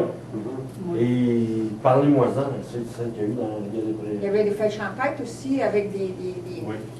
des charrettes à foin, là, puis il y en avait qui s'habillaient, tout ça. Ça, j'avais des photos. Le Tambola, c'était pour des raisons spécifiques. C'était pour. Ça rapportait des choses. Ça rapportait des... Il y avait des petits monétaires là, pour quelque chose. Là. Et ça se passait souvent dans le la parc. cour d'école de Saint-Joseph. Dans le parc. Ça s'est passé là, ça s'est passé aussi en haut à Dominique Savillou, là, une fois au moins, Ouais. là, en haut. Puis ça, il y avait des fêtes folles. Ça, la tombola, moi, je me rappelle d'une chose, j'étais pour vieille. Puis j'avais gagné une grenouille en métal. Puis quand je pesais dessus, ça faisait comme le bruit d'une grenouille. Et ça, c'est drôle, je l'ai jamais oublié. Ça s'est transformé en Prince Charles. Oh, c'est bien ça. Ben, en passant, on parle des tamboulas. Ça. Moi, je me souviens, là, il y avait le garage Christin au coin de la rue de Clichy, puis le Bourgoin, il y avait une espèce de petit parc en arrière. Il est encore là, d'ailleurs. Il y avait de la lutte, là. Ah oui. Il y avait aussi, à donner sa vie aussi, il y en a eu de la lutte. Oui, qu'est-ce qu'il veut? Serge Bouchard avait lutté, là. Mais lui, qu'est-ce qu'il faisait? C'est beaucoup plus, ça. Ah, c'est avant. C'était où ce qui était le... C'est un résident de la place. C'est où il y a toutes les- C'était un restaurant, ça s'appelait Turcotte. Ouais. Tu sais, il était dans une baissière un peu. Et lui, il inondait quand ça inondait. Le restaurant était à moitié d'eau. Puis en arrière, il y avait une arène de lutte puis de boxe. Puis il y avait du monde qui venait boxer. Je me souviens, on était précurseurs, mais là, les tombola, je me souviens des tombola, où il y avait une émission de télévision, à un moment donné, qui lançait une balle, puis le dessus tombait à l'eau, là. Oh, oui. Et on l'avait, ça, à l'époque des tombola, nous autres, des années... Mais moi, je te parle d'un tombola là, dans les années 50. Là. Ouais. Ça, je me Puis, rappelle de ça, parce qu'on un de mes avait- oncles, moi, ça m'avait on marqué, avait là, quelque chose, tu sais, parce que j'étais on- jeune. Il avait pris un petit cochon, là, tu veux dire, puis il l'avait graissé bien comme il faut. Il voulait tu le pognes pour gagner le prix, là, tu sais. C'est mon oncle qui l'avait pogné, là, tu sais, parce que, Et, ça avait marqué, tu sais. quand on parle de tombola, est-ce que c'était chapeauté par la paroisse, ces fêtes-là? Ou c'était à l'initiative des gens du Je pense que village? c'était des organismes qui faisaient... Les gens comme... je sais pas, Mais tout je peux pas était dire, ben, peut-être. dit Oui, par la c'est- paroisse, en réalité, Ouais, toute, la paroisse, à cette c'est- période-là, c'était l'organisme, il n'y avait pas de Non, mais à l'époque, il n'y avait pas de loisirs, il n'y avait pas de... Non, non, ça dépend. Merci pour ça. Pour les transports à Rivière-des-Prairies, mettons, jeune, vous n'avez pas encore votre char, votre voiture, pardon. Intercité. C'est ça, on parlait dans Puis, l'intensité, moi, là, je suis plus vieux, je vais te dire Laval, le transport. Ouais. Si on voulait sortir. Les petits jaunes, là, les petits fours jaunes, là, tu sais, là, jaune puis aluminium là-dessus. Là. Laval Transport, c'était à l'air. Mon père, moi, j'ai jamais eu d'auto. Ça coûtait combien? Ça prenait combien de temps sans en ville? C'était-tu compliqué? Moi, je vais t'expliquer, ma mère, c'était rue Saint-Hubert, OK? Ma mère, c'était magasinée sur Saint-Hubert, avant que j'enseigne la plaza, puis tout le complet. C'était là qu'elle achetait. Fait que là, on se levait le matin, samedi matin, on s'en va magasiner. Là, on broyait un peu, on voulait pas y aller, après ça, on y allait. On partait bien de bonne heure. La journée. Puis, oui, la journée. Puis là, on prenait Laval, mettons. Hein. Puis là, on s'en allait jusque qui est Henri Bourassa, qui n'était pas construit dans ce temps-là, où ce que le char 24 à l'essage de pétate frite. Là, il y avait le char 24 qui venait là, il faisait le rond, il y a une église en face. Il faisait le rond, puis là, on embarquait dans le 24. Le char 24, là, on passait, un peu plus que le métro, là. On prenait comme le bois, c'était comme un bois, ça, là. On s'en allait, on montait sur Saint-Hubert, c'était. Le char, le 24, il passait, je pense, à Châteaubriand, à côté, là, tu sais. Puis là, on magasinait toute la journée, puis on mangeait pas, là. On n'a pas d'argent de manger, là, pour le dépenser, là. On achetait. On avait les années de matin. Alors que toi, Puis, on revenait le soir, là, c'était l'enfer. On était brûlés morts, puis on voulait plus la même. Puis ma mère, moi, était magasineuse un peu, tu sais. Acheter un manteau, une place, combien? C'était trop cher, je peux pas, c'est ça, voilà. On faisait 4 magasins, si on revenait, là, il a dit au gars, la femme, la première fois qu'elle est venue magasiner avec ma mère, parce que ma mère me demande, elle dit, pourrais-tu? Oh oui. Je commençais à sortir avec ma femme, tu sais. Puis elle avait trouvé ça. Elle avait acheté un manteau d'hiver, tu sais, noir, avec un petit collet de vison, tu sais. Le gars, il demandait 140 piastres, OK? Elle a eu à 80.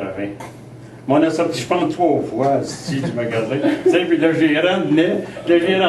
Moi, Hélène, c'est pas une marchandeuse, ça vaut ça, ça vaut ça. Elle avait jamais vu ça de sa vie, tu sais. Elle a dit, j'en reviens pas. J'ai dit, t'as vu, elle a eu 80. Là, elle faisait venir le gérant, on m'en a ailleurs, on pouvait venir ici. D'accord, il a eu le manteau 80, ça m'a marqué le restant de mes jours. Mais là, dans ce temps-là, on allait au roi du smoke meat, là, on se prenait un lunch. Là, on avait avancé dans puis on avait évolué. c'était populaire aussi, moi, à mon Je ne peux pas te relancer, là, mais je vois encore. Il y avait la rue Mont-Royal ici qui était populaire. Oui. L'autre, c'est souvent... Oui, populaire. La rue Sainte-Catherine aussi. Ouais. Chez nous, il y a la rue Saint-Hubert, donc on est là, on prenait l'intensité à l'époque, on disait tout à l'heure, jusqu'à le Café du Nord, puis après ça, on transférait là, Ouais, ça, elle était dans le temps du Café du Nord. C'était après. C'était avant. Tout était un petit peu... 24, un peu avant le On va 24. faire attention pour trop parler maintenant. Aviez-vous une communication étroite avec Pointe-aux-Trembles? Non. Non. Ça, c'était l'enfer. Il n'y a pas de choix. Il n'y avait pas de Pas d'autobus, il n'y avait rien. Il n'y a pas rien, il n'y a pas de... Ça fallait un auto. Maintenant, la rue Henri Bourassa, c'est appelé Le Duc, hein? Bois-le-Duc. Oui. Bois-le-Duc. Dans Rivière-des-Prairies? Oui. Est-ce que quelqu'un sait l'origine M. Barry devrait faire ça. Moi, j'en ai une, mais je ne sais pas si c'est vrai. Du nom de Perra et de Leduc. Moi, le Duc, là, j'en ai une version, mais je ne sais pas si c'était réellement ça. Moi, on m'a dit que c'était Longue Pointe, c'est l'armée, qui venait essayer des, mettons, un char d'assaut, des choses de même, là, tu sais, des tanks, là, qui venait essayer celle-là. Fait que c'est pour ça que ça avait commencé comme ça. Puis après ça, ça va rester là, puis tu vas aller à Montréal-Nord par là. Je ne sais pas si c'est vrai, là. Oui, mais en première, ça s'appelait Boulevard Leduc. C'est ça qu'on Ouais, c'est ce qu'on dit. C'est M. Leduc qui s'était présenté quand Duplessis a rentré au pouvoir. Et puis il a été nommé ministre de la Voirie. Puis il a décidé, lui, qu'il faisait un boulevard aux limites sud de Rivière-de-Prairie. Et puis,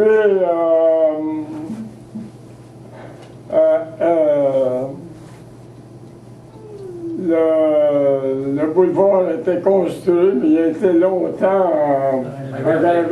Il n'était pas pour ça, là, ça a poussé 100 pieds dans les airs. Bon, et puis, ça m'amène à vous raconter l'histoire du petit garage à côté du presbytère. Ah oui. La salle Saint-André. La salle Saint-Léon. Saint-André. Oui, c'était la salle paroissiale un bout de temps. Oui, oui. Bon, ben ça, c'était le monsieur Valiquette qui avait été nommé curé. Et puis, ça, c'est le premier curé qui a eu un auto à Rivière-de-Prairie. Avant, le curé, il avait un cheval, et puis il se faisait conduire pour aller à un endroit ou un autre. Mais dans ce temps-là, le curé et le bedeau cultivait la terre. Il y avait une vache, un cheval, puis il y avait des poules, le curé. C'est le bedeau qui entretenait ça. Et puis,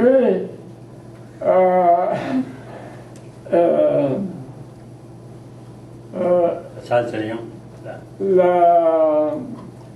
le curé Valiquette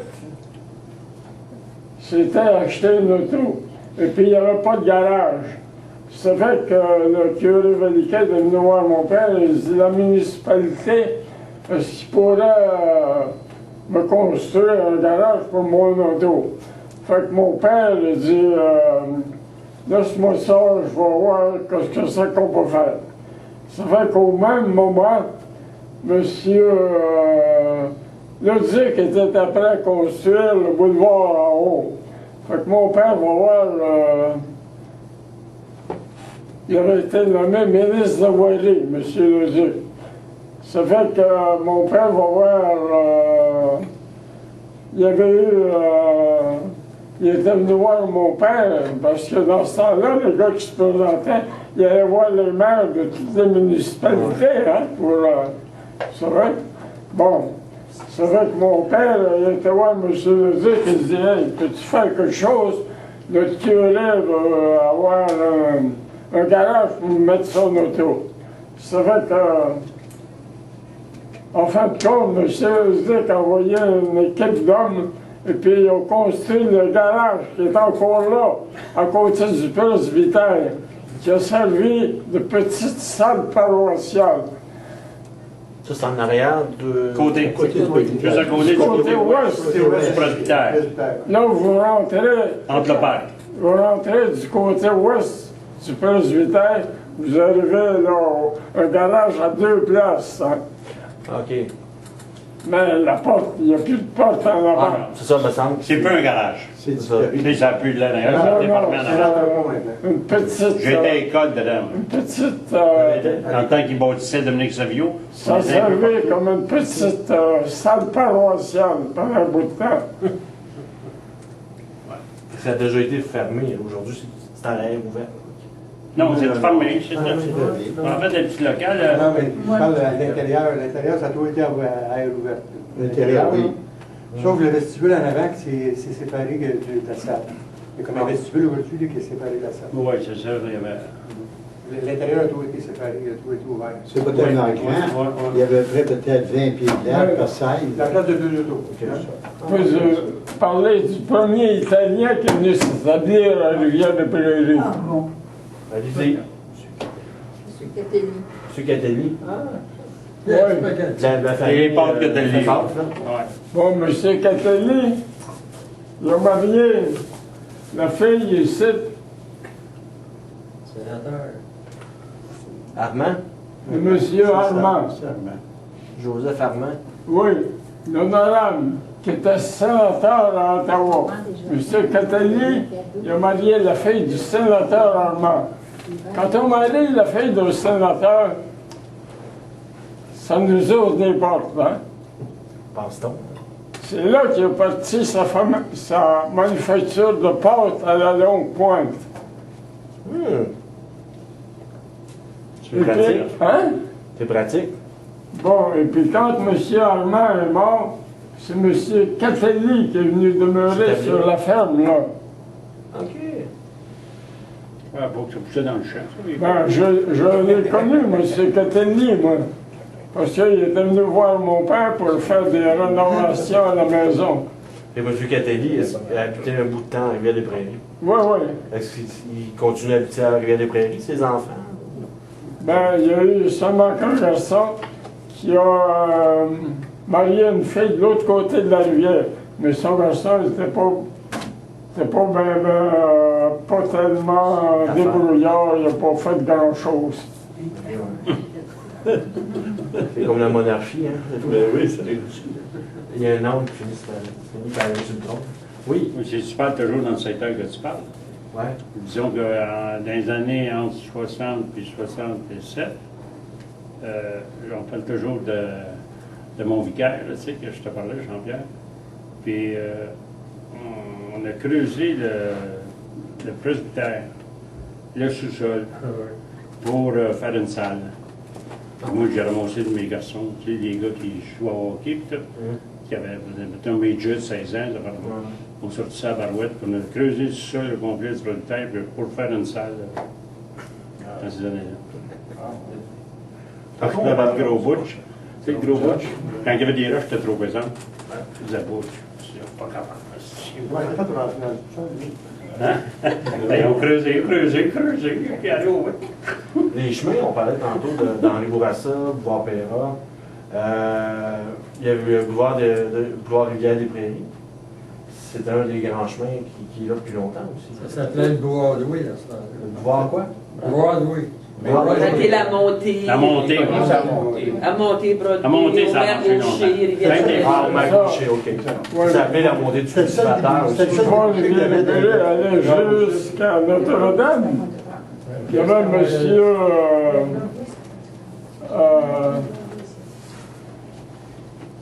voyons, celui qui était dans ta maison, là. Jean-Baptiste Trépanier.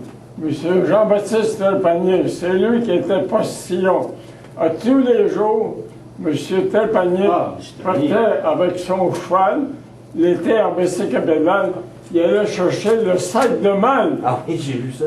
de Rivière-de-Prairies sur la rue Notre-Dame. Il montait le boulevard Rivière-de-Prairies, ça allait jusqu'à la rue Notre-Dame. Là, il rapportait le sac de malle au village, chez Médée-Lavigne, qui avait le bureau de poste. Là, les gens du village allaient chercher le malle le soir. Et puis, le lendemain matin, M. Trépanier allait livrer le malle au Moyen-Nord, l'avant-midi. L'après-midi, il allait à l'autre bout livrer le malle. Là, en revenant de livrer à l'autre bout, il prenait la montée, puis il allait chercher encore le sac de malle sur la rue de Notre-Dame, à Pointe-aux-Trembles. À tous les jours, il faisait ça. L'été, il faisait